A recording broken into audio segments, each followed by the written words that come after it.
Okay, but so we are now doing third ventricle. Okay.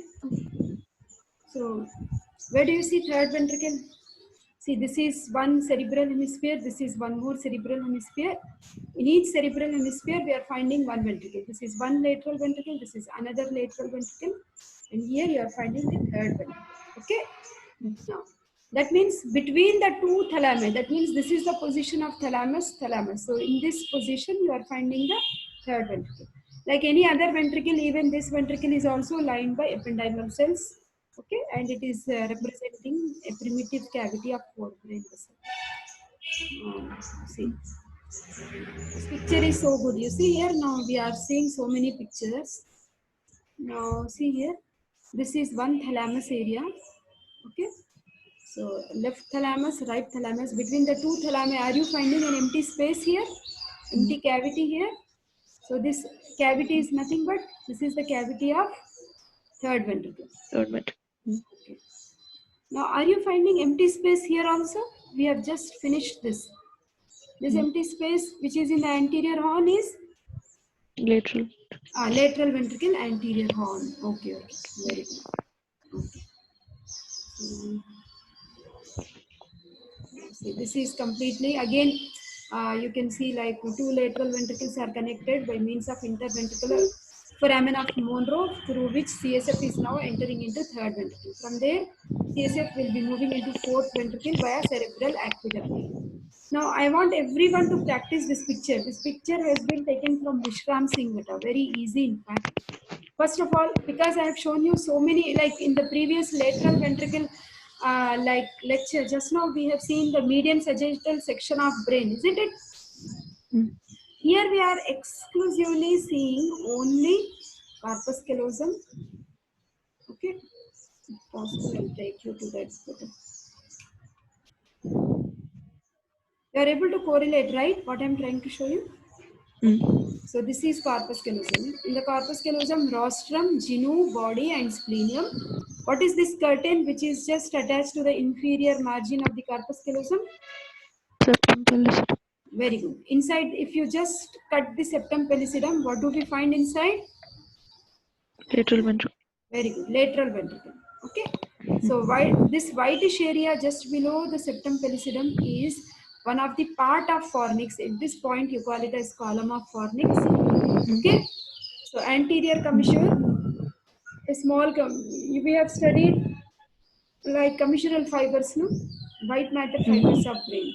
So at this point, we have anterior commissure. Behind, we will have the posterior commissure. Okay. Here we have habenular commissure. We should know, we should get oriented with all the terms which are here. Okay. The continuation of this rostrum, which is running downwards like this, towards this optic nerve, optic chiasma, we call it as lamina terminalis. Lamina terminalis. Okay. So this area, this pink area, whatever you are finding above this dotted lines is actually thalamus. Below this line of partition is hypothalamus. Below hypothalamus, we have pituitary gland, anterior lobe, posterior lobe, isn't it? Now, then see here, this is actually posterior perforated substance, mammillary body. This whole thing is brainstem, midbrain, pons, medulla oblongata. What is supposed to be here in the roof of fourth ventricle? Cerebellum. Very good. Cerebellum is seen as the roof of the fourth ventricle. What are these two elevations?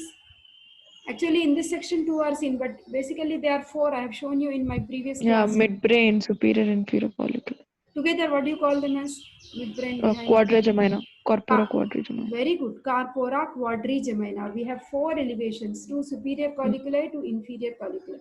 Just above that, just now I have shown you the pineal body also. Isn't it? Pineal body. Okay. Why I am talking about all these names? Because if you understand this, you will write in your own words. Very simple it is. Okay. Basically, third ventricle is nothing but it's a space. Suppose this is right thalamus, this is left thalamus. The space between the two thalami, whatever space you are finding between the two thalami is nothing but the third ventricle. Okay. So how is the roof formed? So this pinkish area is third ventricle beta.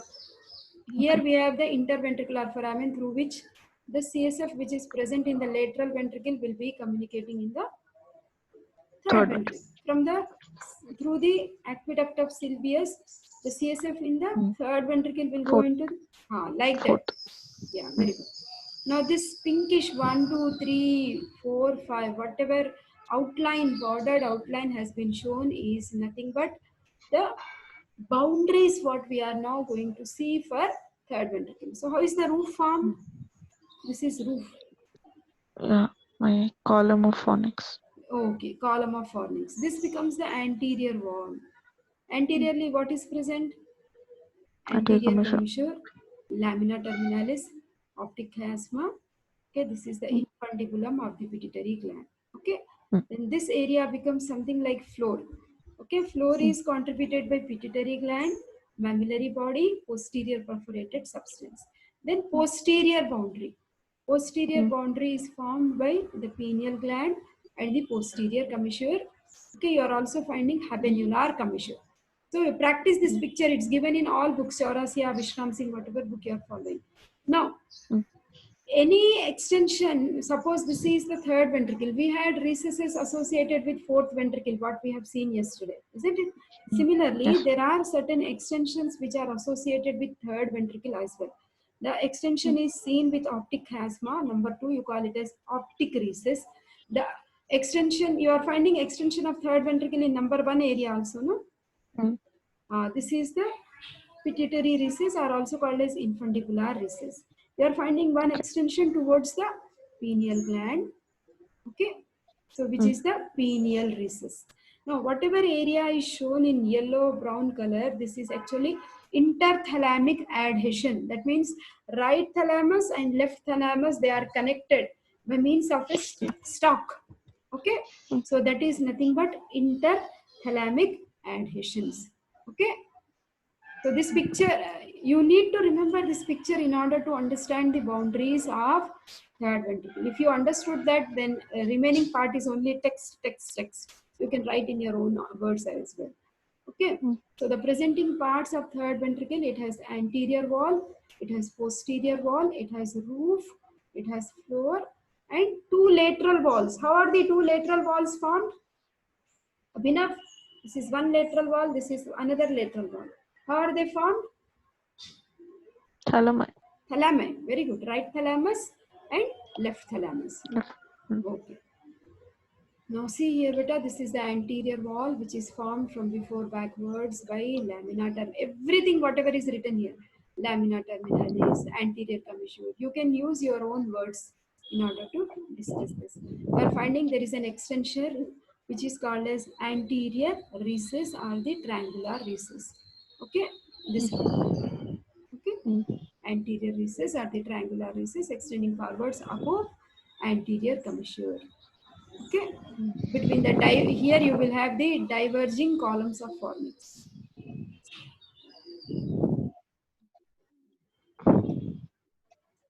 Then posterior. This is What posterior. are those diverging columns, ma'am?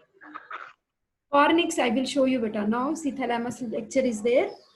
No, ma'am. Diverging columns, something That you said. should see. Okay, if you are Gotcha. stressing so much, I will show you. If you look at the structure of thalamus, you will understand. Sorry, fornix. It looks like this better. This is completely fornix. Exclusively, this is fornix. Okay. So these are the diverging columns of fornix. These are also the diverging columns of fornix.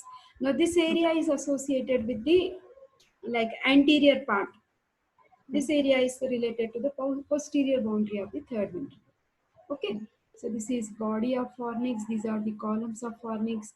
Okay, this is also like 2 crura of fornix. Okay, finally you will find amygdaloid body. Just now when I was talking about caudate nucleus, I told you it has head, body and tail, no? Actually, this fornix is closely related to caudate nucleus only. It is related to head, body and tail of caudate nucleus. That's why towards this end part you are finding the same structure. There also amygdaloid and here also amygdaloid.